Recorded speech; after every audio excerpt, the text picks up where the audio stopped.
Bonjour, je m'appelle Yann Lequin, je suis chercheur en intelligence artificielle, je suis directeur scientifique de la recherche en intelligence artificielle à Meta, je suis aussi professeur à l'Université de New York. Et je vais vous parler d'intelligence artificielle, bizarrement, et aussi de la fierté des talents.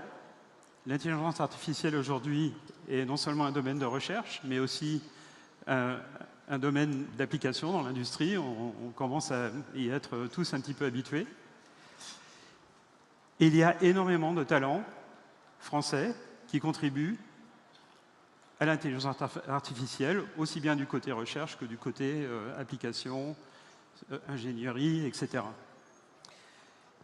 En fait, les Français sont au sommet de la recherche, ainsi qu'au levier de la technologie en France et à l'étranger, mais de plus en plus en France, et c'est ça qui est intéressant.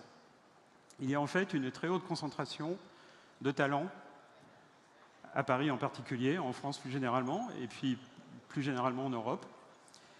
Et en fait, c'est la raison principale pour laquelle, il y a environ 8 ans, j'ai créé un laboratoire de recherche, qui est une branche du laboratoire de recherche en intelligence artificielle de Meta, et cette branche est à Paris. C'est en fait le plus gros des labos de recherche en intelligence artificielle de Meta, une centaine de personnes environ, ça s'appelle FAIR, qui veut dire Fundamental AI Research, en anglais, et qui a été un succès absolument total, en sens que des innovations qu'on utilise maintenant en intelligence artificielle à l'intérieur de Meta et à l'extérieur viennent de ce labo à Paris. Alors ce labo a d'autres laboratoires qui font partie de la même organisation, FAIR, à New York, à Menlo Park en Californie, à Montréal, à Seattle, à Pittsburgh, à Londres et à Tel Aviv. Mais Paris est en gros le plus gros. Ces talents nourrissent l'écosystème français. C'est-à-dire qu'à FAIR, on accueille environ une dizaine de nouveaux étudiants en doctorat par an. Et donc on en sort environ une dizaine par an de nouveaux doctorants. Ces doctorants, quelquefois, restent à Meta, mais très souvent, en fait, vont dans l'écosystème français et sèment un petit peu la technologie dans l'écosystème français. Et ça marche particulièrement bien parce que la recherche qu'on pratique à FAIR et à Meta plus généralement est ouverte. C'est-à-dire que tout est publié, tout est distribué en open source. Et ça, c'est un point très important sur lequel je vais revenir.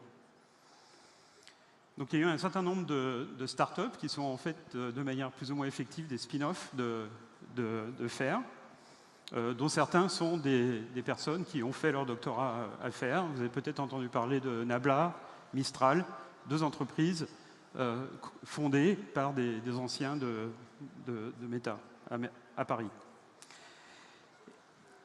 Et ce labo aussi a permis de faire revenir en France des ingénieurs et des chercheurs qui étaient partis à l'étranger.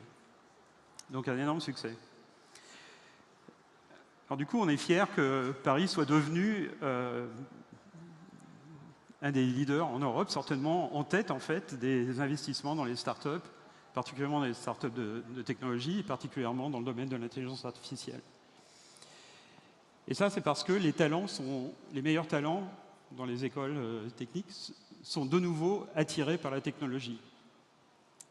Alors que ce n'était pas forcément le cas avant. Ils sont intéressés par la recherche, par l'entrepreneuriat, et c'est un nouveau phénomène, dû en grande partie, à des actions du gouvernement. Et en fait, j'ai vu le même phénomène se produire à New York il y a une douzaine d'années, lorsque le maire, qui était à l'époque Michael Bloomberg, a pris l'initiative aussi de créer un environnement pour la technologie à New York, qui a très bien fonctionné, et qui a fait en sorte que New York est devenu en fait la deuxième place d'investissement devant Boston, après la Silicon Valley, pour les startups de technologie. Alors, on est fiers aussi de la contribution française à la recherche ouverte et à l'écosystème de l'open source en intelligence artificielle. Certains d'entre vous, peut-être, je vais citer une liste de noms. Ce sont des logiciels open source qui sont utilisés dans toute l'industrie de l'intelligence artificielle, et je suis sûr que de nombreuses de vos entreprises les utilisent. PyTorch, Dino, Llama, Llama 2, CodeLlama, FastText, FAISS, Odocraft, Diter, Dmox, Nevergrad, Dancepose, BigGraph, Vessel, Muse, Encodec. Tous ces, je ne vais pas vous dire ce qu'ils font, toutes ces choses-là, mais ce sont des logiciels open source qui aident l'industrie, comme c'est complètement open source, tout le monde peut l'utiliser pour des utilisations commerciales, entre autres. Alors, je suis aussi très fier, nous devrons tous être fiers et enthousiastes sur le futur que nous sommes en train de construire pour l'IA. L'intelligence artificielle aujourd'hui est très limitée, malgré tous les progrès. On a encore beaucoup de progrès à faire pour faire en sorte que les machines soient aussi intelligentes que les humains, par exemple.